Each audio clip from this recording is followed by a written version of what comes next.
Hello students, last class हम लोग galvanic cell के बारे में बात कर चुके हैं। गैल्वेनिक सेल क्या होता है? गैल्वेनिक सेल को हम लोग वोल्टेइक सेल या उसका बेस्ट एग्जांपल लिया था डैनियल सेल। इसके बारे में हम बात कर चुके हैं। आज हम लोग बात करने वाले हैं उसके रिप्रेजेंटेशन के बारे में, how to represent the Daniell cell. देखो, आज का लेक्चर मेरे हिसाब से इतना इम्पोर्टेंट है कि यदि आपने इस लेक्चर को प्रॉपरली समझ लिया तो न्यूमेरिकल में आपको प्रॉब्लम नहीं आएगा, क्योंकि न्यूमेरिकल जो दिए जाते हैं उसमें कुछ वैल्यू होती है। उस वैल्यू को पहचानने के लिए आज का लेक्चर समझना बहुत ही ज़रूरी है बेटा, तो बहुत अच्छे से समझ लेना। हम लोग देखने जा रहे हैं सबसे पहले representation of galvanic cell. Galvanic cell को किस तरह से रिप्रेजेंट किया जा सकता है? तो number 1 point, left hand side जिस किसी को लिखा जाए वो होगा anode, and right hand side हम जिसको भी लिखेंगे उसे हम लोग बोलेंगे कैथोड। तो लेफ्ट हैंड साइड जिसको रिप्रेजेंट किया जाएगा वो ऑलवेज माना जाएगा anode, and right hand side जिस किसी को रिप्रेजेंट किया जाएगा वो होगा आपका कैथोड। अब दूसरा पॉइंट ये है कि हम लोग ये मान के चल रहे हैं कि एनोड जो है उसके ऊपर ऑक्सीडेशन होता है फिक्स, एंड कैथोड जो होता है उसके ऊपर ऑलवेज रिडक्शन होता है, ये भी फिक्स है। तो एनोड के ऊपर ऑलवेज ऑक्सीडेशन एंड कैथोड के ऊपर ऑलवेज रिडक्शन ही होता है। And third important point,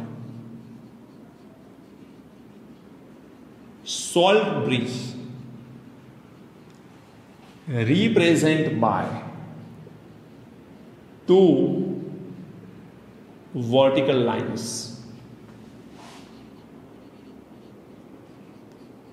between two half cells। याद रखना, दो वर्टिकल लाइन से हम लोग सॉल्ट ब्रिज को रिप्रेजेंट करेंगे। अभी मैं बताऊंगा तो आपको पता चलेगा किस तरह से वर्टिकल लाइन को रिप्रेजेंट करना है। But salt bridge represent by two vertical lines between two half cell. दो हाफ सेल के बीच में दो वर्टिकल लाइंस को हम लोग ड्रॉ करेंगे एंड सॉल्ट ब्रिज को रिप्रेजेंट करेंगे। एंड फोर्थ पॉइंट, वैसे फोर्थ पॉइंट तो नहीं लिख सकते, सिर्फ डायरेक्टली बता दो क्योंकि उसमें तो कुछ बड़ी बात है नहीं। दो स्पीसीज है, उनके फेजेस को हम लोग एक सिंगल वर्टिकल लाइन से रिप्रेजेंट करते हैं, जो कि मैंने हाफ सेल के रिप्रेजेंटेशन में आपको ये चीज बता रखी है। जैसे कि देखो ध्यान से, मान के चलो आपके पास ये एक हाफ सेल है और आपके पास ये एक दूसरा हाफ सेल है, तो we have two half cell. दो सॉल्यूशन है बेटा, इसके अंदर जो सॉल्यूशन है वो है zinc +2 aqueous and SO4 2- ion aqueous. 2- लिखो, -2 लिखो, +2 लिखो, 2+ लिखो, both are same, so don't worry. And यहां पर जो सॉल्यूशन है वो है कॉपर +2 एंड SO4 2- और -2। जो हमने डैनियल सेल में पढ़ा था वही बात है। अब यहां पर हम लोग जिंक के सॉल्यूशन के अंदर, that means zinc +2 ion present है, उस सॉल्यूशन के अंदर जिस इलेक्ट्रोड को रखते हैं वो होता है जिंक का इलेक्ट्रॉन, एंड कॉपर +2 के सॉल्यूशन के अंदर यहां पर जिस इलेक्ट्रोड को रखते हैं वो होता है कॉपर का इलेक्ट्रोड। आप सबको पता है, गुड। अब ये जिंक के इलेक्ट्रोड को हम क्या करते थे बेटा? आउटर साइड, आउटर सर्किट में हम लोग एक वायर से ज्वाइंट करते थे गैल्वेनोमीटर के थ्रू, एंड यहां पर बीच में हम लोग एक सॉल्ट ब्रिज रखते थे जो दोनों सॉल्यूशन को कनेक्ट करता था, और यहां पर हम लोग ग्लासवुल या कॉटन रखते थे, इसमें सॉल्ट भरा जाता था इन अगर और जिलेटिन सॉल्यूशन, राइट। सॉल्ट में होता था KCl या फिर KNO3 या फिर NH4NO3, वो सॉल्ट में होते थे। गुड, चलिए ये है हमारा सॉल्ट ब्रिज। अब बेटा आपको ये तो पता है कि यहां पर रिएक्शन किस तरह से होते हैं, याद है कि नहीं? जिंक का जो इलेक्ट्रोड है वो जिंक +2 को सॉल्यूशन के अंदर डालेगा, जिंक प्लस 2 सॉल्यूशन के अंदर आएंगे तो यहाँ पर zinc converted into zinc plus 2, तो यहाँ पर हो क्या रहा है, ऑक्सीडेशन, और ऑक्सीडेशन हो रहा है और इसीलिए तो इसको एनोड बोलेंगे हम लोग। समझ में आया पॉइंट? यहाँ से जिंक प्लस 2 यहाँ पर जा रहे, इलेक्ट्रॉन यहाँ से निकल रहे हैं और इलेक्ट्रॉन कहाँ जाएंगे बेटा, कैथोड के ऊपर। तो यहाँ पर इलेक्ट्रॉन आ रहे हैं कहाँ से, जिंक के इलेक्ट्रोड के ऊपर से इलेक्ट्रॉन मूव होके कॉपर के ऊपर आ रहे हैं। कॉपर जो है वहां पर कॉपर 2+ वो इलेक्ट्रॉन को गेन करने की टेंडेंसी रखता है। कॉपर तो खुद मेटल है और मेटल तो इलेक्ट्रॉन गेन करेगा नहीं, तो रहा कौन, कॉपर 2+। ये कॉपर 2+ क्या करेगा, इलेक्ट्रॉन को गेन करेगा। जैसे ये इलेक्ट्रॉन को गेन करेगा यहां पर हो जाएगा रिडक्शन, और यहां पर रिडक्शन होता है, इसीलिए तो इसको हम लोग कैथोड बोलते हैं। तो मैंने पहले ही बताया था बेटा कि एनोड उसे बोलते हैं जहां पर ऑक्सीडेशन होता है, कैथोड उसे बोलते हैं जहां पर रिडक्शन होता है। तो ये कैथोड के ऊपर रिडक्शन हो रहा है। अब यहां पर से सॉल्यूशन के अंदर जिंक प्लस 2 डिपॉजिट हो रही है, आ रहे हैं, और यहां पर से कॉपर प्लस 2 जो है वो in the form of copper यहां पर डिपॉजिट हो रहे हैं। आपको पता है कि नहीं ये चीज? बहुत आसानी से मैंने लास्ट लेक्चर में पढ़ाया है आपको, तो ये पता होना चाहिए कि कॉपर 2+ यहां पर जा रहा है। तो ड्यूरिंग द प्रोसेस हो क्या रहा है, यहां पर जिंक प्लस 2 जो है उसका कंसंट्रेशन क्या हो रहा है बेटा, इंक्रीज। क्यों इंक्रीज हो रहा है जिंक प्लस 2 का कंसंट्रेशन? जिंक के इलेक्ट्रोड के ऊपर से जिंक प्लस 2 सॉल्यूशन के अंदर आ रहा है, तो जिंक प्लस 2 का कंसंट्रेशन क्या होगा, इंक्रीज होगा। तो इसमें जिंक प्लस 2 का कंसंट्रेशन इंक्रीज हुआ, तो इसमें पॉजिटिव चार्ज इंक्रीज हुआ, तो ये एनोड नेगेटिव चार्ज होना चाहिए। ये बात मैंने लास्ट लेक्चर में भी बताई थी। कॉपर 2+ इलेक्ट्रॉन को गेन करेगा, कॉपर 2+ जैसे इलेक्ट्रॉन को गेन करेगा कॉपर में, यहां पर ये डिपॉजिट होगा, तो इसका मतलब यहां पर कॉपर प्लस 2 का जो कंसंट्रेशन है वो क्या होगा, डिक्रीज होगा। कॉपर 2+ का कंसंट्रेशन बेटा डिक्रीज हो रहा है। अब यदि कॉपर 2+ का डिक्रीज हो रहा है तो ऑटोमेटिकली मैं क्या बोलूं, सल्फेट आयन का कंसंट्रेशन इंक्रीज हो रहा है। ये कॉपर में कन्वर्ट हो जाएगा तो यहां पर डिपॉजिट होगा, तो सल्फेट बढ़ जाएगा ना। ये 100 है समझो, और ये 100 में से 20 कन्वर्ट हो गए कॉपर में रिडक्शन होके, तो यहां पर कितने बच गए, 80। लेकिन सल्फेट तो 100 ही है। मैंने लास्ट लेक्चर में पढ़ाया था ये पॉइंट, यदि नहीं पता है तो पहले उस लेक्चर को पढ़ो अच्छे से, तभी पता चलेगा आपको। तो मैं कहना ये चाहता हूं कि नेगेटिव चार्ज्ड सॉल्यूशन है तो इलेक्ट्रोड कैसा होना चाहिए, पॉजिटिव चार्ज्ड इलेक्ट्रोड होना चाहिए, राइट। हम लोग रिप्रेजेंटेशन को देख रहे हैं। चलो, तो यहां पर जिंक के इलेक्ट्रोड को किस में डाला गया है, जिंक प्लस 2 के एक्वायस सॉल्यूशन में। तो यहां पर लिखेंगे zinc single vertical line, zinc plus 2 aqueous. देखो 2 पॉइंट ध्यान से समझना, आयन और उसका एक्वायस सॉल्यूशन दोनों को रिप्रेजेंट करना जरूरी है। मान के चलो आप इसके कंसंट्रेशन को जानते हैं, कोई कंसंट्रेशन गिवन है 1 मोलर 2 मोलर व्हाटएवर, तो वो कंसंट्रेशन को यहां पर लिखो, एक्वायस पे लिखने की जरूरत नहीं है।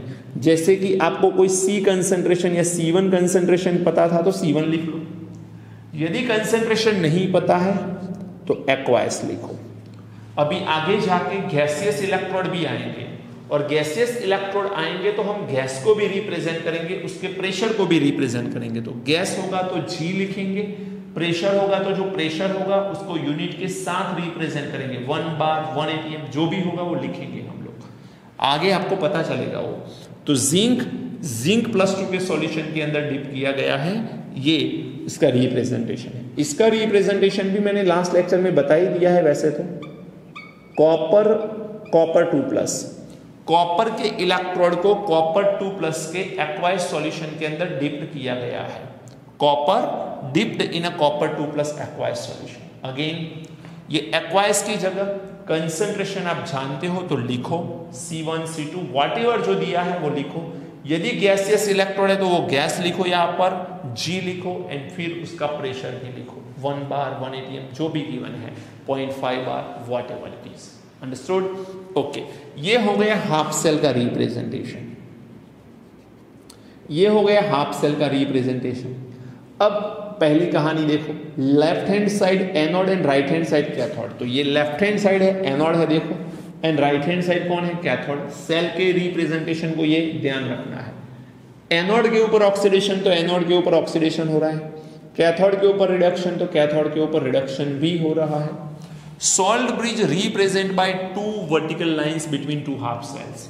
ये दो हाफ सेल्स के बीच में वर्टिकल लाइंस आएगी दो, तब वो सेल को रिप्रेजेंट करेगा। तो देखो अब मैं यहां पर एक एग्जांपल लेके चल रहा हूं। एग्जांपल नंबर 1, मान के चलो यहां पर है जिंक, जिंक +2, ये है सॉलिड, ये है एक्वायस। ओके, ये पार्ट कौन सा आया, कौन सा हाफ सेल, एनोड वाला।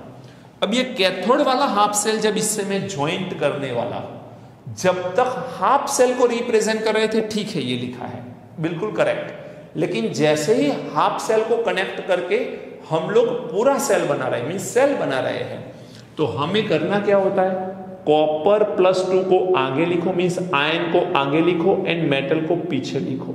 इसके पीछे रीजन समझो। सॉल्ट ब्रिज को मुझे रिप्रेजेंट करना है, और सॉल्ट ब्रिज किसे कनेक्ट करता है, इलेक्ट्रोड को कि सॉल्यूशन को, तो सॉल्यूशन को, एंड सॉल्यूशन के आयन को पर्टिकुलर, तो वो कनेक्ट करता है सॉल्यूशन के आयंस को। तो सॉल्यूशन के आयन बीच में रखने हैं, और बीच में ऐसी दो लाइन आपको रखनी है। Two vertical line represent the salt bridge. बोलो समझ में आई बात। दो वर्टिकल लाइन दो हाफ सेल के बीच में रख ली, तो वो क्या रिप्रेजेंट करती है बेटा, वो रिप्रेजेंट करती है सॉल्ट ब्रिज। तो ये पूरा सेल हो गया। ये पार्ट जो, ये जिंक वाला जो पार्ट है, ये पार्ट एनोड है, कॉपर वाला जो पार्ट है, ये पार्ट कैथोड है, एंड दो वर्टिकल लाइन रिप्रेजेंट कर रही है सॉल्ट ब्रिज को। अब यहां पर ऑक्सीडेशन एंड रिडक्शन रिएक्शन को मैं लिखूं तो क्या होगा बताओ, एनोड के ऊपर ऑक्सीडेशन होगा कि नहीं होगा। अब एनोड कौन है, जिंक। जिंक का ऑक्सीडेशन मुझे लिखना है तो कैसे लिखूंगा बताओ, जिंक सॉलिड, क्या बनेगा बेटा, जिंक +2 एक्वायस एंड 2 इलेक्ट्रॉन, होगा कि नहीं। जिंक में से zinc +2 aqueous and 2 electron, reaction का नेम है ऑक्सीडेशन, तो लिखेंगे ऑक्सीडेशन। चले बेटा, कैथोड के ऊपर क्या होगा, रिडक्शन। अब सबको पता है कि इलेक्ट्रॉन एनोड टू कैथोड जा रहा है, and current flow cathode to anode हो रहा है, उल्टा होता है। इलेक्ट्रॉन का जो डायरेक्शन होता है उससे करंट का फ्लो ऑपोजिट डायरेक्शन में होता है। चलो, cathode, copper 2+ from the cathodic solution accept 2 electron which are given by the zinc, and वो 2 इलेक्ट्रॉन को जब ये गेन करेगा तो क्या बनेगा बेटा, कॉपर के ऊपर वो डिपॉजिट होगा। तो यहां पर आएगा कॉपर +2 एक्वायस, जो 2 इलेक्ट्रॉन को गेन करके क्या बनाएगा, कॉपर सॉलिड। इसे हम क्या बोलेंगे, रिडक्शन बोलेंगे। अब हम लोग यहां पर लिखने वाले सेल रिएक्शन, क्या लिखने वाले, सेल रिएक्शन। बेटा सेल रिएक्शन लिखना है तो क्या करेंगे बताओ। सेल रिएक्शन में ये एनोड एंड कैथोड के ऊपर ऑक्सीडेशन रिडक्शन हो गया, तो ये एक रेडॉक्स रिएक्शन है, दोनों को कंबाइन करने वाला हूं मैं। तो इक्वल अमाउंट में जो इलेक्ट्रॉन है उसे आप लोग कट कर लो, तो 2 इलेक्ट्रॉन कट आउट हो गए। अब क्या बच गया, तो अब बच गया zinc solid plus copper +2 aqueous gives zinc +2 aqueous plus copper solid. ये दोनों को एक साइड लिखा, ये दोनों को एक साइड लिखा, और बीच में एरो है। ये हो गया अपना सेल रिएक्शन। इक्वल नंबर पे इलेक्ट्रॉन रखने पड़ेंगे। देखो एग्जाम्पल एक और ले रहे हैं हम लोग, एग्जाम्पल नंबर 2 ले रहे हैं। मान के चलो उसमें मेरे पास मैग्नीशियम है एंड मैग्नीशियम 2+ है एक्वायस सॉल्यूशन। यहां पर मैं सॉल्ट ब्रिज ले रहा हूं, Al3+ aqueous and then Al solid. Okay, अब ये बेटा मैग्नीशियम 2+ Al3+ Al, तो ये जो पार्ट है आपका, ये पार्ट कौन सा हो गया, एनोड। क्यों एनोड, कैसे पता चलेगा, तो फिक्स है कि लेफ्ट हैंड साइड जो लिखा है वो ही एनोड है, दैट्स फॉर श्योर। तो ये लेफ्ट हैंड साइड है, ये एनोड हो गया, ये आपका क्या हो गया बेटा, कैथोड। चलिए, तो एनोड के ऊपर क्या होने वाला है, ऑक्सीडेशन। लिखो, मैग्नीशियम इलेक्ट्रॉन रिलीज करेगा, तो यहां पर 2 इलेक्ट्रॉन रिलीज होंगे, 2+ में ये कन्वर्ट होगा। वो भी यहां से ही पता चलेगा कि ये 2 इलेक्ट्रॉन दे सकता है क्योंकि 2+ वाला आयन है। और यहां पर होगा ऑक्सीडेशन। कैथोड के ऊपर क्या होने वाला है, रिडक्शन होने वाला है। तो Al3+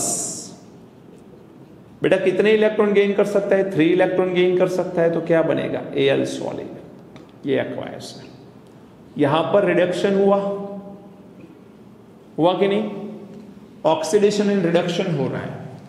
अब मुझे यहां पर लिखना है बेटा सेल रिएक्शन, लेकिन एक प्रॉब्लम दिख रहा है, शायद आपको भी वो दिखना चाहिए कि नंबर ऑफ इलेक्ट्रॉन यहां पर सेम नहीं दिख रहे। और जब तक नंबर ऑफ इलेक्ट्रॉन सेम नहीं होते हम लोग सेल रिएक्शन नहीं लिख सकते। तो सेल रिएक्शन लिखने के लिए हमें नंबर ऑफ इलेक्ट्रॉन को सेम करना होगा। क्या करें, सिंपल क्रॉस मल्टीप्लीकेशन। इलेक्ट्रॉन के नंबर को क्रॉस मल्टीप्लाई करो, तो इसको आपको मल्टीप्लाई करना होगा 3 से। 3 से मल्टीप्लाई कर लो, और नीचे की तरफ इसे आपको मल्टीप्लाई करना होगा 2 से। तो 2 सबसे मल्टीप्लाई कर लो, 3 सबको मल्टीप्लाई कर लो, तो ये हो गया 3 × 2 6, ये हो गया 3 × 2 6। बाकी क्या रह गया, तो 3 को अंदर मल्टीप्लाई करके लिखो, 3 मैग्नीशियम सॉलिड प्लस ये है Al3+ 2 टाइम्स, तो 2Al3+ aqueous gives magnesium 2+ 3 times, तो 3 times magnesium 2+ aqueous plus 2 mole of Al solid.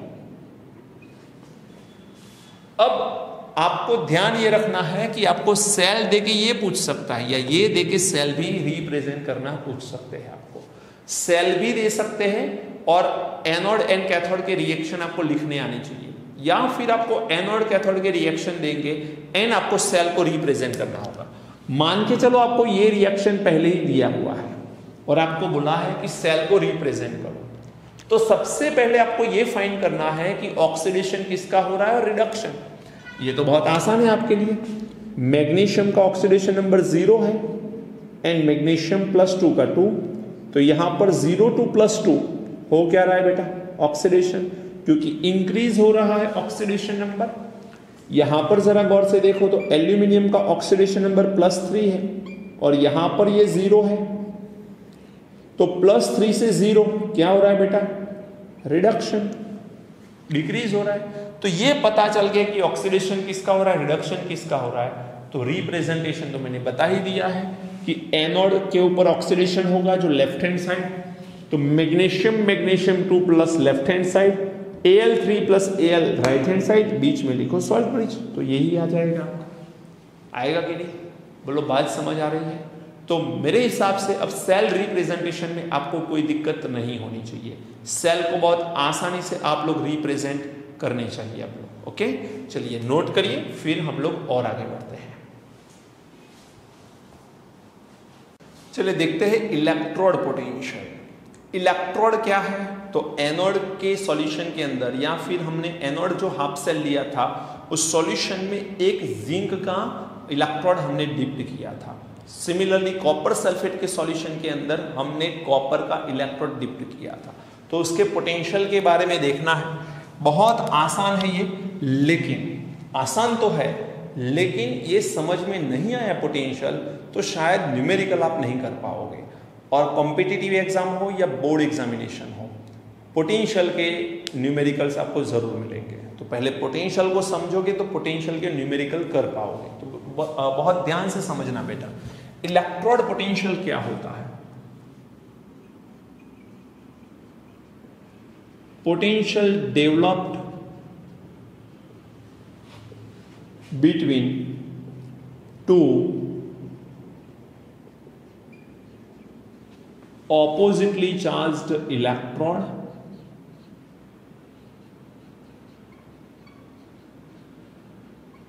or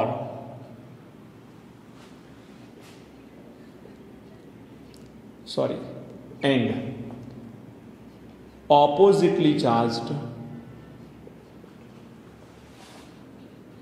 solution. Potential developed between two oppositely charged electrode या फिर two oppositely charged solution, ये दोनों के बीच में जो पोटेंशियल डेवलप होता है उसी को हम लोग बोलते हैं इलेक्ट्रोड पोटेंशियल ई। इलेक्ट्रोड पोटेंशियल को रिप्रेजेंट करने का तरीका क्या है? कैपिटल ई से रिप्रेजेंट हम लोग करते हैं। अब ध्यान रखना बेटा, ये इलेक्ट्रोड पोटेंशियल को रिप्रेजेंट किया है, लेकिन it is a two type, it is two type, ये दो तरह के होते हैं। पहला कौन सा है? तो यहां पर मैं लिख रहा हूं इलेक्ट्रोड पोटेंशियल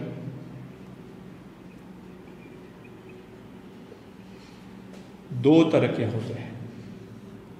एक होता है हमारा, इसे हम लोग बोलेंगे रिडक्शन पोटेंशियल, या फिर पहले लिख लेते हैं ऑक्सीडेशन पोटेंशियल। तो एक होता है ऑक्सीडेशन पोटेंशियल, जबकि दूसरा होता है रिडक्शन पोटेंशियल। दो चीजें हैं हमारे पास, oxidation potential as well as a reduction potential. अब ऑक्सीडेशन पोटेंशियल किसे बोलते हैं? तो याद करो ऑक्सीडेशन में होता क्या था, सॉल्यूशन का चार्ज कैसा था, बताइए मुझे जल्दी से। सॉल्यूशन का चार्ज था पॉजिटिव, एंड एनोड की जो रॉड थी, जिंक का रॉड था, उसका चार्ज कौन सा था? Positive, negative. तो कहने का मतलब है कि सॉल्यूशन पॉजिटिवली चार्ज्ड है, इलेक्ट्रोड नेगेटिवली चार्ज्ड है, तो वो दोनों के बीच में जो पोटेंशियल क्रिएट होगा, जो पोटेंशियल डेवलप्ड होगा, उसी को बोलते हैं हम लोग oxidation potential. Repeat my statement बेटा, देखो पहले तो ये समझ लो कि एनोड के अंदर सॉल्यूशन का चार्ज कौन सा है। अब ये तो प्रॉब्लम होना ही नहीं चाहिए। एनोड के अंदर सॉल्यूशन का चार्ज कौन सा होता है? पॉजिटिव, एंड एनोड खुद कैसा होता है? नेगेटिव। तो positively charged solution and negatively charged electrode के बीच में जो पोटेंशियल डेवलप होता है, उसी को बोलते हैं हम लोग ऑक्सीडेशन पोटेंशियल। तो यहां पर हम लोग लिखेंगे एट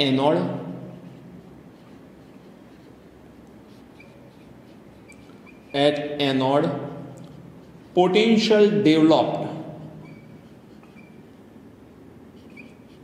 बिटवीन, चलिए ऐसे लिखता हूं, positively charged solution and negatively charged electrode. बात समझ आई? एट एनोड के ऊपर पोटेंशियल डेवलप हो रहा है positively charged solution and negatively charged electron के बीच में, उसी को बोला जाता है ऑक्सीडेशन पोटेंशियल। अब बात यहां पर है रिडक्शन पोटेंशियल की। रिडक्शन पोटेंशियल इसे क्या बोलेंगे हम लोग? तो एट कैथोड के ऊपर क्या होगा? पोटेंशियल डेवलप बिटवीन, अब याद करो कैथोड का सॉल्यूशन कौन सा चार्ज वाला था? Negatively charge, very good. And electrode कैसे चार्ज वाला था? इलेक्ट्रोड था पॉजिटिवली चार्ज। तो यहां पर भी वैसा ही स्टेटमेंट आएगा, at cathode potential developed between negatively charged solution and positively charged electron, उसको हम लोग क्या बोलेंगे बेटा? रिडक्शन पोटेंशियल बोलेंगे। तो इसको शॉर्ट में हम लोग ऑक्सीडेशन पोटेंशियल को लिखते हैं OP, एंड इसको यहां पर लिखते हैं हम लोग RP। ओके, तो ये इलेक्ट्रोड का ऑक्सीडेशन पोटेंशियल का रिप्रेजेंटेशन हुआ, ये इलेक्ट्रोड का रिडक्शन पोटेंशियल का रिप्रेजेंटेशन हुआ। तो ये पोटेंशियल क्या होते हैं इसके बारे में मैंने आपको इंफॉर्मेशन दी है। अब हम लोगों को करना क्या है? दो चीजें हैं, oxidation potential and reduction potential, दो पॉइंट है हमारे पास। दोनों पॉइंट को और डिटेल में थोड़ा मैं बताऊं तो पहला है हमारे पास ऑक्सीडेशन पोटेंशियल। जरा समझ लेना, इसको रिप्रेजेंट करने का तरीका मैं दिखा रहा हूं आपको। ऑक्सीडेशन पोटेंशियल में ऑक्सीडेशन होगा, मान के चलो कोई मेटल है M, वो कन्वर्ट हो रही है M+N में, एंड यहां पर N इलेक्ट्रॉन को ये रिलीज कर रही है। रिएक्शन है ऑक्सीडेशन। चलो इस ऑक्सीडेशन पोटेंशियल को रिप्रेजेंट कैसे करेंगे? तो ये तो रिएक्शन है, रिएक्शन के पोटेंशियल को रिप्रेजेंट करने का तरीका है EOP, ऑक्सीडेशन पोटेंशियल। बात समझ आई? देन यदि ऐसे नहीं करना चाहते तो एक दूसरा तरीका जो ज्यादा यूजफुल है और ज्यादा हम यूज में भी लेते हैं उसे E। M सॉलिड में से हो क्या रहा है? M+N फॉर्म हो रहा है M+N है क्या M, तो यहां पर आएगा M/M+N, M/M+N। बात समझ आई कि नहीं? तो इसे भी हम लोग ऑक्सीडेशन पोटेंशियल ही मानेंगे। मान के चलो ऐसे लिख के दिया है, वो तो बहुत आसान है कि OP that is oxidation potential, but यदि OP लिख के नहीं दिया और 99.99% केसेस में OP लिख के नहीं देते हैं, वो लिखते कुछ इस तरह से M/M+N, तो उसका मतलब है कि M का कन्वर्जन M+N में हो रहा है, दैट मीन्स 0 से +N ऑक्सीडेशन नंबर हो रहा है, तो ये ऑक्सीडेशन हो रहा है और इसी को हम लोग ऑक्सीडेशन पोटेंशियल के नाम से जानते हैं। दूसरा हमारा पोटेंशियल कौन सा है बेटा? Reduction potential. दूसरा पोटेंशियल है रिडक्शन पोटेंशियल। रिडक्शन पोटेंशियल को कैसे लिखेंगे? तो रिडक्शन रिएक्शन लिखना पड़ेगा, तो ऑक्सीडेशन से बिल्कुल ऑपोजिट रिएक्शन लिखो। M+N acquires N electron which gives M solid. यहां पर आएगा RP, ERP, रिडक्शन पोटेंशियल। तो इसको लिखने का तरीका क्या होगा?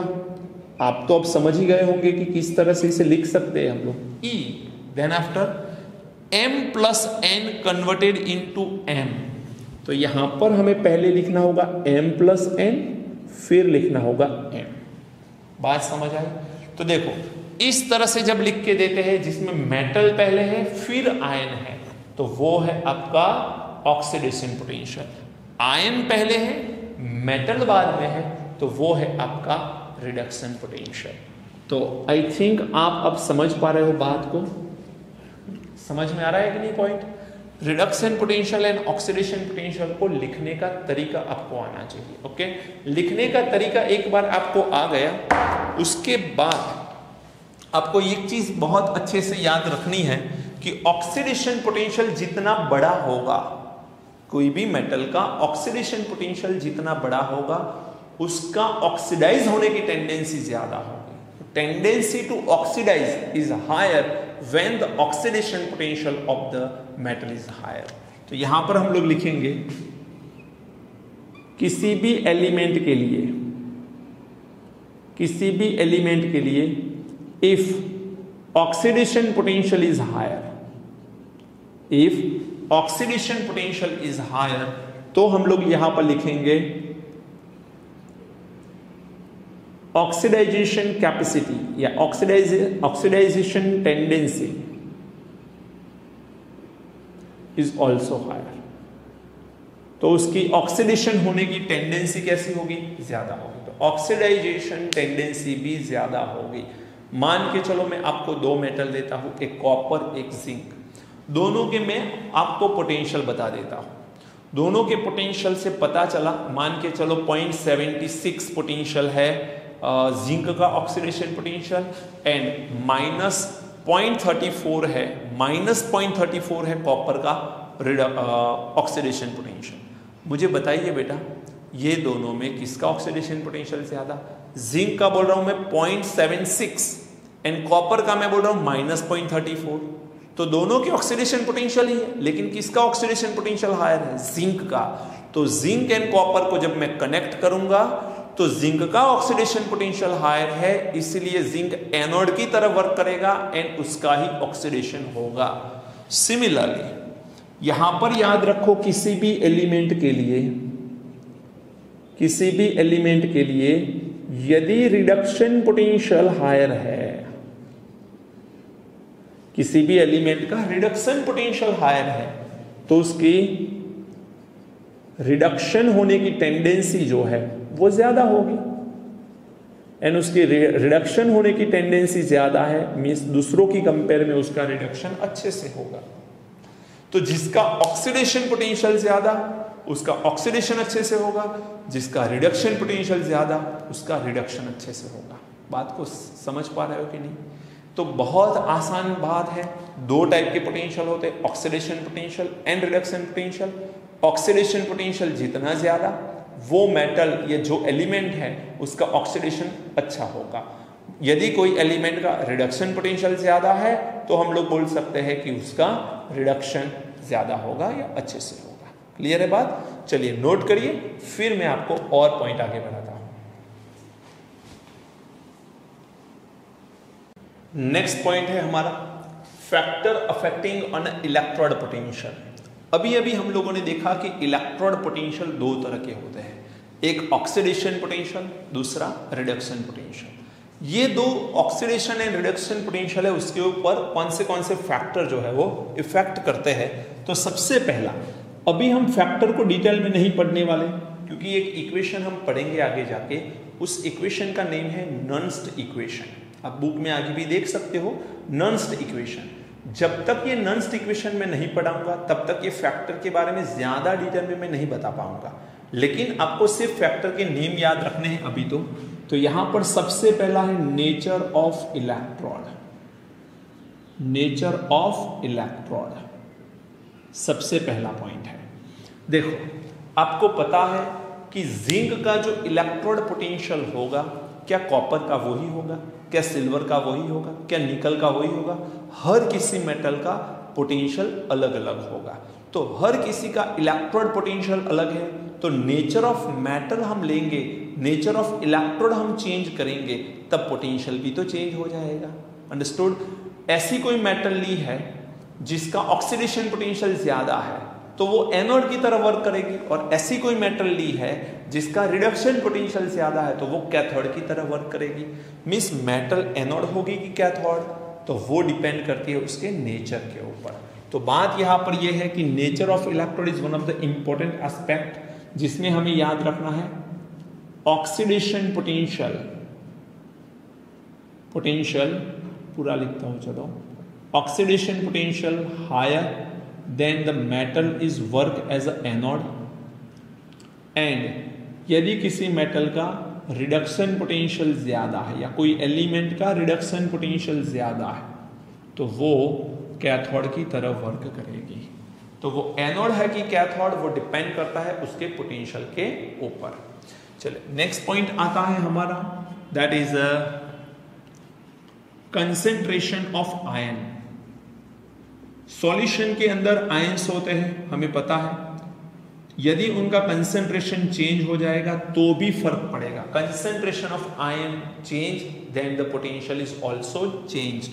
अब चेंज में बढ़ेगा कि कम होगा वो अभी मैं नहीं बता रहा क्योंकि वो नन्स्ट इक्वेशन में हम बात करेंगे। अभी याद रखो, कंसेंट्रेशन ऑफ आयंस जब हम लोग चेंज करते हैं तो वो चेंज होता है। देन आफ्टर आता है प्रेशर ऑफ गैस। ये क्या है? तो मैंने पहले भी बोला था कि ऐसे भी इलेक्ट्रोड आएंगे जिसमें गैस की रिक्वायरमेंट होगी, और ऐसे इलेक्ट्रोड आएंगे जिसमें गैस की रिक्वायरमेंट है। तो इसका मतलब यह है कि जब भी हम लोग गैस का प्रेशर कम करेंगे या गैस का प्रेशर बढ़ाएंगे, उसकी इफेक्ट इलेक्ट्रोड पोटेंशियल के ऊपर आएगी। कैसे इफेक्ट आएगी वो नेक्स्ट इक्वेशन में देखेंगे हम। And fourth point is about temperature. Temperature को चेंज करते हुआ तो भी इलेक्ट्रोड पोटेंशियल चेंज हो जाता है, लेकिन उसका फैक्टर भी हम नेक्स्ट में देखेंगे। बट याद रखो कि इसमें से कोई भी फैक्टर आपने चेंज किया, इलेक्ट्रोड पोटेंशियल चेंज होता है, बस इतना याद रखना है। ओके।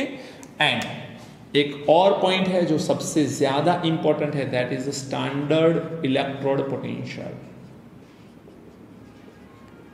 Standard electrode potential. अब देखो, स्टैंडर्ड इलेक्ट्रोड पोटेंशियल है SEP। स्टैंडर्ड इलेक्ट्रोड पोटेंशियल को बोला जाता है SEP, स्टैंडर्ड इलेक्ट्रोड पोटेंशियल। अब इसका मतलब क्या है? आप लोगों को पता है कि इलेक्ट्रोड पोटेंशियल को E से रिप्रेजेंट किया जाता है, तो E represent the electrode potential, electrode potential. लेकिन यदि मैं E नॉट लिखूं, E के ऊपर 0 लगा दूं, E नॉट, तो इसे बोला जाता है स्टैंडर्ड इलेक्ट्रोड पोटेंशियल, इसे बोला जाता है स्टैंडर्ड इलेक्ट्रोड पोटेंशियल। अब यहां पर बात यह समझनी है कि इसमें और इसमें फर्क क्या है। तो सिंपल सा फर्क है, potential developed in standard condition, it is known as a standard electrode potential. तो electrode potential developed in standard condition, definition लिखता हूं, electrode potential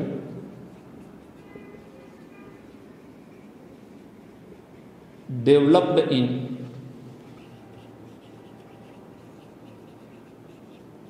standard condition is known as standard electrode potential, SEP। Okay, standard electrode potential standard condition पे develop होता है। लेकिन ये standard condition का मतलब क्या है, तो ध्यान रखना, स्टैंडर्ड कंडीशन का मतलब है कंसंट्रेशन की वैल्यू 1 मोलर फिक्स होनी चाहिए। यदि आपको प्रेशर की रिक्वायरमेंट है, गैस गिवन है और गैस के प्रेशर की रिक्वायरमेंट है, तो प्रेशर की वैल्यू 1 बार और 1 atm होनी चाहिए, 1 एटमॉस्फेयर या 1 बार होनी चाहिए। एंड यदि टेम्परेचर है तो वो 25 डिग्री सेल्सियस और 298 केल्विन होना चाहिए। समझ में आ रहा है? 25 को केल्विन में 298 लिखते हैं। It is known as a standard cell या स्टैंडर्ड कंडीशन।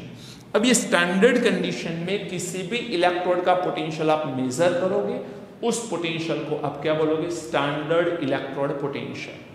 मैं अभी स्टैंडर्ड सेल के ऊपर नहीं आया, मैं सिर्फ इलेक्ट्रोड पोटेंशियल के बारे में बात कर रहा हूं। मींस एक जिंक का इलेक्ट्रोड तो उसके पोटेंशियल के बारे में बात चल रही है, कॉपर का इलेक्ट्रोड तो उसके पोटेंशियल के बारे में बात कर रहे हैं। हम नेक्स्ट लेक्चर से सेल पोटेंशियल के बारे में बात करेंगे। मींस दोनों हाफ सेल को कनेक्ट करने के बाद जो पोटेंशियल होता है उसके बारे में बात करेंगे। अभी तो याद रखो स्टैंडर्ड कंडीशन ये है। ओके, अब कुछ पॉइंट है जो पॉइंट आपको याद रखने। कैसे पॉइंट है? सबसे पहला पॉइंट है कि E0 को क्या बोलते हैं हम? Standard potential. तो E0 is always constant. E0 of any element is always constant। अब आपको लगता है सर ये कैसे हो सकता है, क्योंकि ये फैक्टर तो इफेक्ट करते हैं इलेक्ट्रोड पोटेंशियल के ऊपर। सुनो बेटा, E0 of any element means कोई एक एलिमेंट है तो एलिमेंट फिक्स हो गया, पहला nature fix. Concentration of ion 1 molar, pressure of gas है तो 1 बार या 1 atm, एंड टेम्परेचर है तो 25 या 298 केल्विन हम ले रहे हैं। तो ये तीनों वैल्यू तो फिक्स हो गई ना। अब जब ये तीनों वैल्यू फिक्स्ड है तो एक भी फैक्टर इफेक्ट नहीं करने वाला और एक भी फैक्टर इफेक्ट नहीं करेगा, तो कॉमन सी बात है E0 of any element always constant. चलिए सेकंड जरा ध्यान देना, मेटल है उसमें से मैं बना रहा हूं M+N और यहां पर N इलेक्ट्रॉन रिलीज हो रहे हैं, राइट। तो इस पोटेंशियल को कैसे लिखेंगे? इस पोटेंशियल को लिखने का तरीका क्या है बेटा? इसको लिखने का पहला तरीका है EOP, लेकिन मान के चलो स्टैंडर्ड है, स्टैंडर्ड तो क्या लिखेंगे? SOP, standard oxidation potential. अब तक आपने ऑक्सीडेशन पोटेंशियल सुना था, ये स्टैंडर्ड ऑक्सीडेशन पोटेंशियल आया। मान के चल रहे कि ये स्टैंडर्ड कंडीशन पे है, तो standard oxidation potential M+N aqueous, या फिर थोड़ा नीचे लिख रहा हूं मैं, M+N एक्वायस, N इलेक्ट्रॉन को गेन करेगा तो क्या बनाएगा बेटा? M solid. इसे क्या लिखेंगे? ESRP, क्योंकि ये रिडक्शन रिएक्शन है तो ये स्टैंडर्ड रिडक्शन पोटेंशियल आएगा, राइट। अब आपको पता है कि इलेक्ट्रोड पोटेंशियल E है, लेकिन स्टैंडर्ड इलेक्ट्रॉन पोटेंशियल E0 है। अब यहां पर मैंने ऊपर 0 नहीं लिखा, क्यों? क्योंकि मैंने स्टैंडर्ड अलग से लिखा है, standard oxidation potential, standard reduction potential, ऐसा अलग से मैंने लिखा है, आप देख सकते हो लिखा है कि नहीं।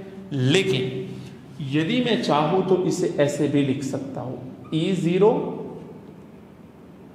OP,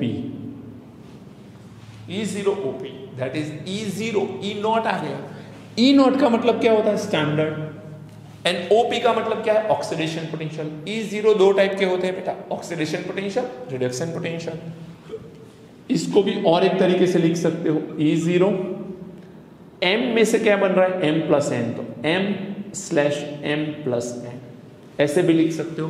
तो इसमें से कोई भी तरीके से आप स्टैंडर्ड पोटेंशियल को रिप्रेजेंट कर सकते हो। समझ में आई बात? सिमिलरली आप इसे देखो जरा, तो एक तो लिखा ESRP, इसमें 0 नहीं लिखा, क्यों नहीं लिखा बेटा? स्टैंडर्ड रिडक्शन पोटेंशियल है। तो अब हम लोग यहां पर लिखने वाले हैं E0 RP। देखो ऐसे, इसमें मैंने S नहीं लिखा, तो स्टैंडर्ड कंडीशन को रिप्रेजेंट कहां से करेंगे? नॉट से। E0 RP, that is standard potential.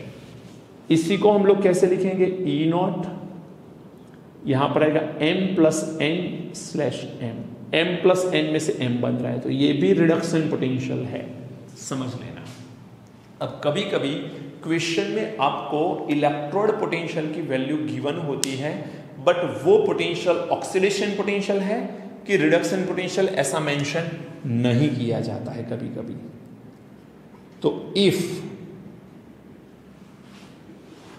There is a given value of standard electrode potential, if there is a given value of standard electrode potential, और हम लोग लिख सकते हैं if there is a given value of standard electrode potential, then we will consider it is standard reduction potential according to IUPAC। समझ में आया point क्या बोलना चाहता हूं? यदि कोई क्वेश्चन है और उस क्वेश्चन के अंदर आपको ऐसा लिख के दिया गया है कि ये इलेक्ट्रोड है, मान के चलो जिंक इलेक्ट्रोड है, और आपको बोला गया है कि जिंक का इलेक्ट्रोड पोटेंशियल या स्टैंडर्ड इलेक्ट्रोड पोटेंशियल 0.76 है या -0.76 है, वॉट एवर जो वैल्यू देखिए, वैल्यू आपको गिवन है, और बोला क्या है कि ये मेटल जो है उसका ये क्या है? Standard electrode potential. अब हम जानते हैं कि इलेक्ट्रोड पोटेंशियल तो दो तरह के होते हैं बेटा, स्टैंडर्ड इलेक्ट्रोड पोटेंशियल दो तरह के होते हैं, एक होता है स्टैंडर्ड ऑक्सीडेशन पोटेंशियल, तो एक होता है स्टैंडर्ड रिडक्शन पोटेंशियल। तो ये दोनों में से हम किसे माने? आपको तो सिर्फ लिख के दिया है कि ये मेटल है और इसका स्टैंडर्ड इलेक्ट्रोड पोटेंशियल है, तो इसे क्या माने? तो IUPAC ने ऐसा बोला है कि ऐसी कभी भी कंडीशन आए जिसमें आपको चूज करना पड़े कि पोटेंशियल कौन सा है, तो you must have to go with the standard reduction potential. इसे स्टैंडर्ड रिडक्शन पोटेंशियल मान के आगे बढ़ो। क्लियर? देखो किसी एक चीज को मानना पड़ेगा, लेकिन IUPAC ने फिक्स कर लिया है कि रिडक्शन पोटेंशियल को ही मान के चलना है आपको। बात समझ आई? अगेन मैं अब समझा दूं आपको मैं कहना क्या चाहता हूं। यदि कहीं पर भी कोई ऐसा क्वेश्चन है जिसमें आपको सिर्फ ऐसा लिख के बोला गया है कि ये जो एलिमेंट है इसका ये स्टैंडर्ड इलेक्ट्रोड पोटेंशियल है, ऑक्सीडेशन पोटेंशियल है कि रिडक्शन, ये नहीं बताया गया, सिर्फ बताया गया है कि ये स्टैंडर्ड पोटेंशियल है, स्टैंडर्ड इलेक्ट्रोड पोटेंशियल है, तो उसे हम लोग स्टैंडर्ड रिडक्शन पोटेंशियल की तरह ही ट्रीट करेंगे, उसे हम लोग स्टैंडर्ड रिडक्शन पोटेंशियल ही मानेंगे। ये चीज दिमाग में बिठा लो। हाँ, यदि कोई क्वेश्चन ऐसा है जिसमें ऐसा लिखा गया है कि ये वैल्यू स्टैंडर्ड ऑक्सीडेशन पोटेंशियल है, लिखा गया है कि स्टैंडर्ड ऑक्सीडेशन पोटेंशियल ही है, तो फिर हम उसे ऑक्सीडेशन पोटेंशियल ही मानेंगे। लेकिन यदि ऐसा नहीं लिखा गया कि ये ऑक्सीडेशन पोटेंशियल है कि रिडक्शन पोटेंशियल, नहीं लिखा गया, सिर्फ लिखा गया है कि ये स्टैंडर्ड इलेक्ट्रोड पोटेंशियल है तो हम लोग इसे स्टैंडर्ड रिडक्शन पोटेंशियल मान के आगे बढ़ेंगे। इसका यूज़ कहाँ पर होगा, इसका रोल क्या है, ये हम लोग नेक्स्ट वीडियो लेक्चर में पढ़ने वाले हैं। ओके बेटा, चलिए तो आप इसे नोट कर लीजिए। मिलते हैं नेक्स्ट वीडियो लेक्चर में। Thank you, God bless.